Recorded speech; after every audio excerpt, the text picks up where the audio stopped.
I'm Robin McLaren, And I'm Daryl. and we are the founders of Extra O Marriage. It is our mission to lower the divorce rate one extraordinary marriage at a time, And we believe every marriage can be an extraordinary marriage. including yours.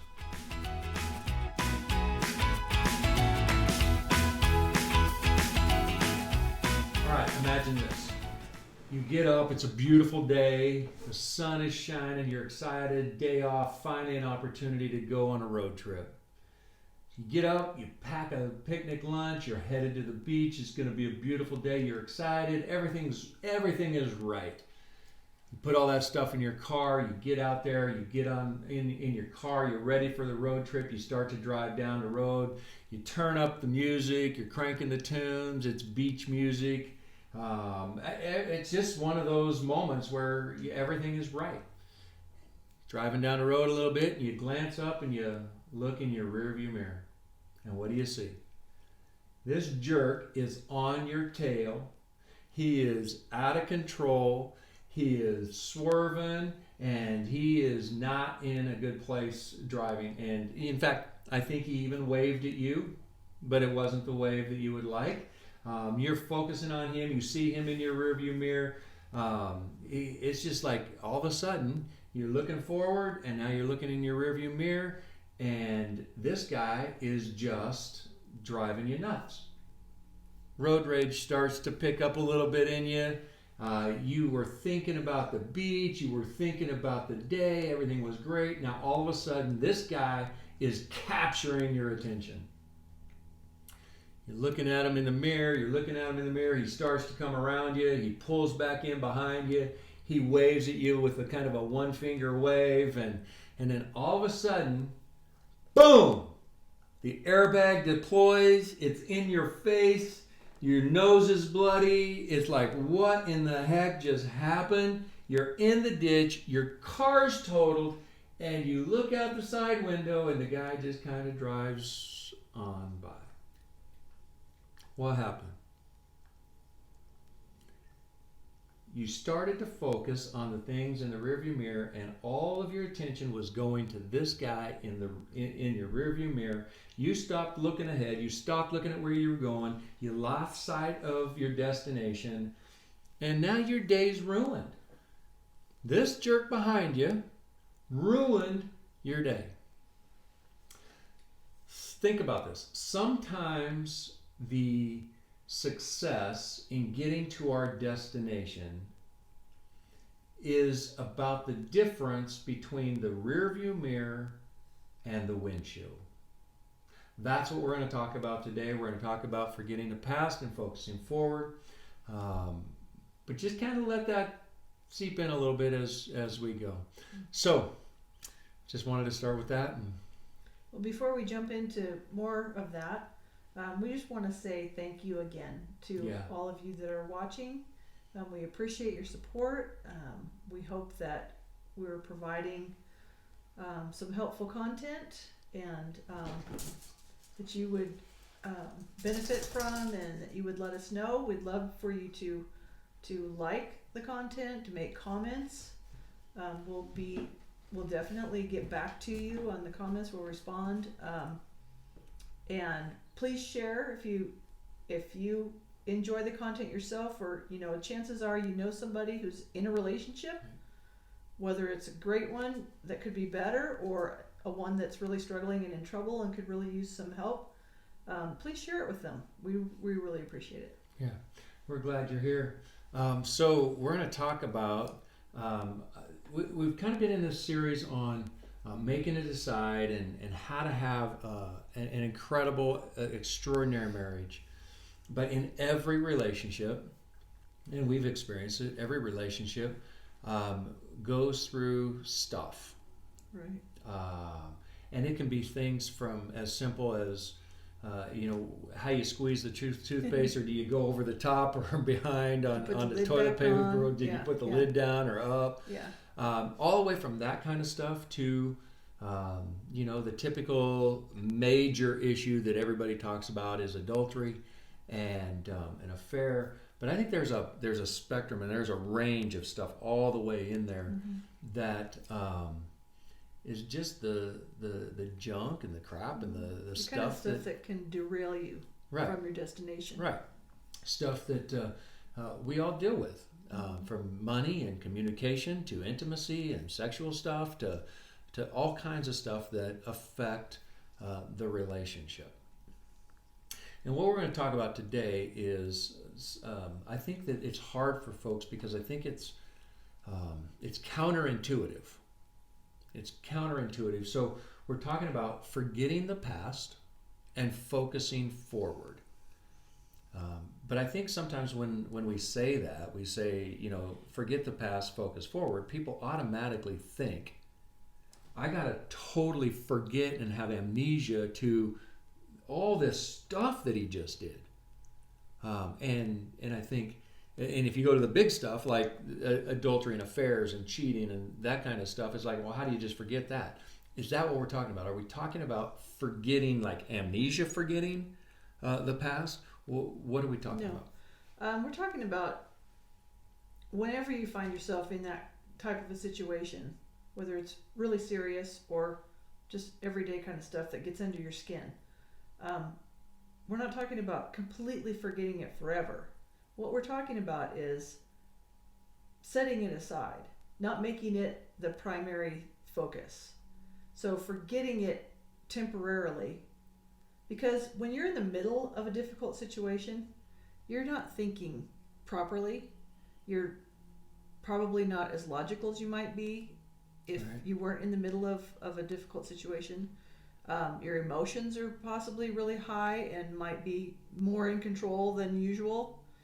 All those things can affect how you handle that situation, how you respond. Right. So if we can temporarily forget in the way that we're setting it aside, then we can work on getting to a healthier place emotionally and mentally, getting in a better space so that you can resolve that problem from a different perspective. Right. So we've used the statement, we've quoted it several times, and we're going to probably quote it 100 more times, that where your focus goes, your energy flows. Right. Where your focus goes, your energy flows.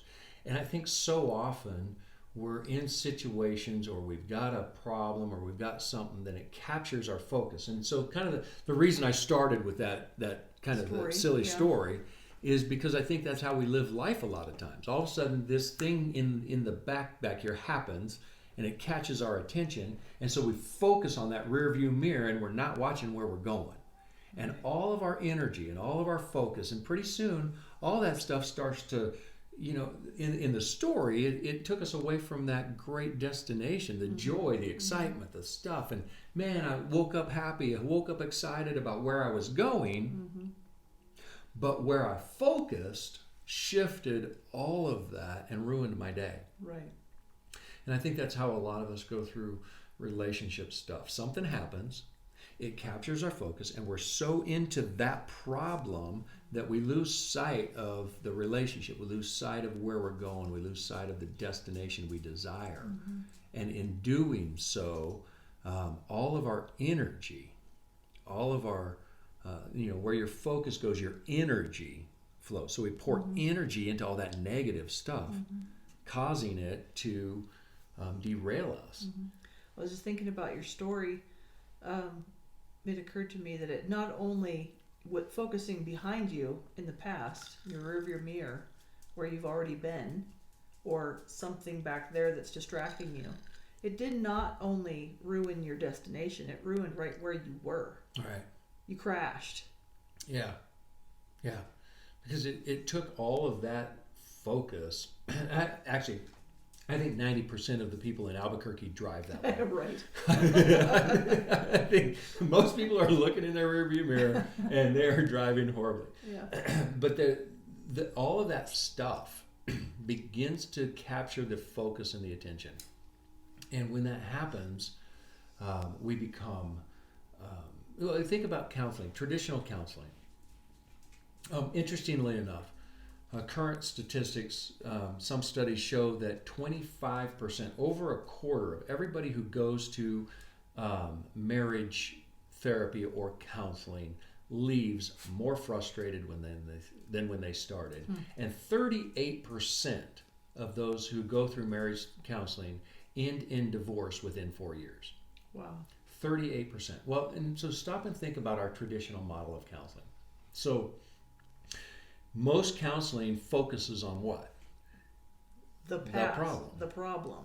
Right. What happened to bring you here? Right. So two people get together and their entire focus is on that issue, and they're so defensive to defend their situation. What nine times out of 10, here's what happens. You go, you fight, and because the counselor seemed to take your side more than my side, we don't like this counselor, we're going to go find another one. Right. And then you go find another one, and he took my side, not your side, and we're going to go find another one because we're positioned to win. Right. It's a fight. And it's a battle. Yeah. And we rehash the problem. And so we'll talk about communication skills, and we'll talk about, I statements versus you statements and those types of things. But at the end of the day, we're just battling on the problem, and we're positioned with all of our thought, all of our effort, all of our energy going to winning that thing. Right. And being right. So we become critical, we become condemning, we become judgmental, we become all of those things, angry. Yeah. Have you ever met anyone who was attracted to criticism? No. Have you ever met anyone who was attracted to judgment? No. And anger? And no, they're repelling. They're not attracting. Right. Yeah. And so when we take that stance and we think we're going to change him, and and he this and he that, and he doesn't this and he doesn't that, so criticize him some more. Maybe that'll work. No. But that's what we tend to do in that environment. Yeah. So what we're proposing is that instead of our focus being on that stuff, and again, we're not talking about forgetting it like amnesia, forgetting it. We're talking about tabling it. Right. Here's the big thing that just happened. My mind, my everything is about anger and frustration. Okay, table that for a little while and focus forward. So what do we mean when we say focus forward? What is it we're focusing on? A solution or something that you can do that can help you. You can really you can't control the other person, right? We all know that, at least intellectually. It doesn't always play out that way in our actions, but most of us understand that the only control we really have is over our own self. Right. So if I'm having an issue with you, I can focus on how I'm going to respond to that. I can focus forward from my perspective on what I can do to make myself the best person I can be. Right, to be handle your that best situation. self. Yeah. So when I think of focusing forward, I'm thinking of thinking about the relationship I want. Yeah. I want a relationship where there's unconditional love and respect. I want, and I'm not getting it in this situation. Right. But if I focus on all of the negative side of that I'm not getting it, and he should or she should, and that's all my effort and energy, it's not going to happen. Right. But if I focus on the fact that, what I really want in the relationship is I want unconditional love and respect. I want somebody who actually listens to me. And we could go through, all these things, and my focus is on those things. And so then, if that's what I want, I have to first look in the mirror and say, okay, I want somebody who listens. Am I listening? Mm-hmm. I want somebody who loves unconditionally. Am I unconditionally loving? Well, no. Did you see what he did? Of course I can't respect that. And I think that's kind of... But I have to step back and say, am I doing the things I want in my relationship? Well, I've always been the one who gives. I've always been the one who serves. It fascinates me, and we've talked about this several times back 15 years ago when I was doing marriage counseling, and I would have a husband and a wife sit in a room together, and I think we all can relate to this at some point, and I would talk to the wife by herself, and she would say, well, I'm always the one who has to give, and it's always, And then I'd bring the husband in, and the wife would go out, and he would say, I'm always the one who had, and I'm like, wait a minute. We're both always the one who. Yeah. And I wonder to myself, how does that work? Because that's what we see. And when we get to this place now, we're at a place where we're going, if this is what I want, I have to be honest and ask the question, how am I doing with what I want? Right. In the relationship, personally. Yeah. So forgetting the past, tabling it for a minute, focusing on the relationship and saying, okay, am I cherishing my husband? Because the more I cherish my husband, the more he'll be drawn, and the more drawn, now we can work on the past. And I think that's really what we're talking about, is when we're in a state of mind that makes, now let's have a conversation about whatever it is. Now when you sit down and you talk about it, you're talking about it from not a win-lose. You're talking about it from we want an extraordinary. How can we fix this? Yeah. What's the solution for us, for our relationship? Yeah. So I'm going to ask you a tough question. The big stuff. I mean, I can see all that in this, in the toilet paper roll, or the money thing we just talked about, or these things. When the emotion and the pain and the issue is so big that it consumes, I mean, it's like you wake up and you see the image of who he cheated with. You wake up and it's like, how do you table that? How do you come to a place of saying, let's set this aside for a second? You know what I'm saying? I think that's why a lot of people separate at that point, because it's very difficult to be in the same place, to see that person all the time if you've been wounded so deeply by them.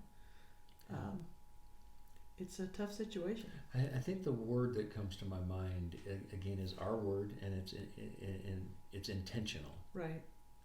And I think we've been talking, last week we talked a lot about taking thoughts captive. And as difficult as it is, as big as that issue is, you've got to take thoughts captive. Because if you allow that thought to grow, you can blow it way out of proportion. And it's a big issue, but you can make it. And you can go all the way, and then you start to play the tapes, and you start to ruminate, you start to dwell on it. And all that does is builds and feeds all that negative stuff to where your mind is not in a place to have the healthy conversation. Right. I think it's challenging. It's a big issue, but I truly, honestly believe that this step right here, if people can table some stuff and get their focus right, they can have incredible marriages and relationships and resolve unbelievable kinds of issues. Some issues I think will just be like, okay, I don't know why I was even worried about that. That's not it. Like, who cares if you squeeze it from here or there? Is it because this is so much more important. Yeah. So we want to leave folks with a challenge this week. You want to do that? You want to go through the challenge? I'm going to challenge folks to set some stuff aside, and then we're going to make a list. Right. So decide on 1 or 2 or 3 issues that you're currently having that you're going to table. You're just going to set them aside. You're not going to focus on them. They're not going to be topic of conversation for a while. And then the next step is you're going to take some time and come up with 5. Top 5. Yeah. The top 5 things that you want in your relationship. Right. How do you want your relationship to be? What do you want it to look like? What are the things that you're looking for? Like Daryl mentioned, unconditional love and respect. That could be two separate things. It is two separate things. You could want more intimacy, more cuddle time. I mean, it could be as simple as, I'd like to hear my spouse say I love you. And just make your list. Think about what you want your relationship to look like. And then the next step is really important. Because when we're in difficult situations, again, when the focus is on that, we tend to blame. We tend to look at, well, he did this or she did that. You just don't understand how bad it is. Well, we do understand. Yeah. But what we're asking you to do is to set it aside and then focus on those things that you want it to look like. But the key is, now you have to look in the mirror and evaluate yourself and decide, okay, if I want to be more intimate, then how am I doing in that? Am I being a more intimate person? If I want more unconditional love, am I unconditional in my love? Or is my love conditioned on what my spouse does or doesn't do? I think, it's so important. The looking in the mirror is probably one of the most important pieces of relational health. And it's difficult. It's difficult. It's extremely difficult. And because I think sometimes it's hard, because sometimes we look at our history of legitimately, he's the one who cheated, I didn't cheat. She's the one who cheated, I didn't cheat. He's the one who I have been so loving, so it's my turn to be. Your past problems or your past behavior may not have been the issue, but your current behavior could destroy your marriage. Mm-hmm. No, his behavior, I'm only this way because he, conditional. Doesn't make your behavior right. Doesn't make your critical spirit right. Doesn't make your anger. You can be mad and you can be upset at a behavior and those types of things, but how you display that and how you act is critical. And it's your responsibility. And we have to own that. Right. And so I think the challenge to table some stuff.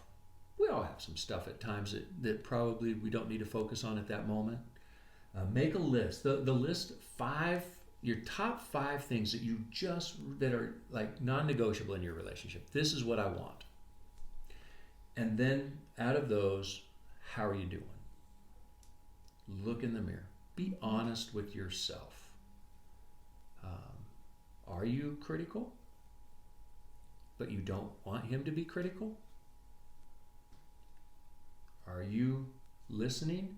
You want somebody who listens to you and undistracted listens to you and allows you to speak. And do you do that? And I think a lot of us would say, ouch. That's tough, because I really want him to pay attention, or I want her to pay attention. But if I was honest, I find myself on my phone when I should be looking in his eyes. Am I? I think that's a challenge. Mm-hmm. So that's our challenge. That's what we're looking for. Inviting you to do. We want to invite you to take the challenge. As this is a tough one. This one and next week, they kind of go together a little bit. They're tough. It's a challenge. They're counterintuitive, but I got to tell you, you'll see your relationship take huge steps forward when you forget the past and focus on that destination. Get that jerk out of your mirror. And he may be a jerk back there, and I think the pun's intended. Focus on that destination. Where are you going and what are you doing to get there? And being angry and critical is probably not helping. Mm-hmm. All right. Love you. Glad you're a part of Extra Family. Invite you to go check out the stuff again, and I'll probably say this almost every week. I'm going to invite you to share it with people. whether you have a need for it or not, because we all know everybody knows someone. And here's the other thing too, is we're not given a lot of new information. You might go, well, I already knew that, or I already knew that. But sometimes we need a reminder. And it's that little reminder that goes, yeah, I probably ought to look in the mirror. Yeah, I probably should be less critical. Yeah, thank you for the reminder. Just do us a favor, share it, put it out there, help us spread the word, because we honestly believe that every marriage has the potential to be extraordinary. That's right. So go check us out. Go to our Facebook page. Go to our YouTube channel. Find us online. And let's go have extraordinary marriages. Thank you for joining us today. Check out our website with resources to help grow your relationship at xtraomarriage.com. That's xtraomarriage.com. Like our Facebook page and share our content with your friends on social media. Make a decide and set your intention for an extraordinary marriage. Start today.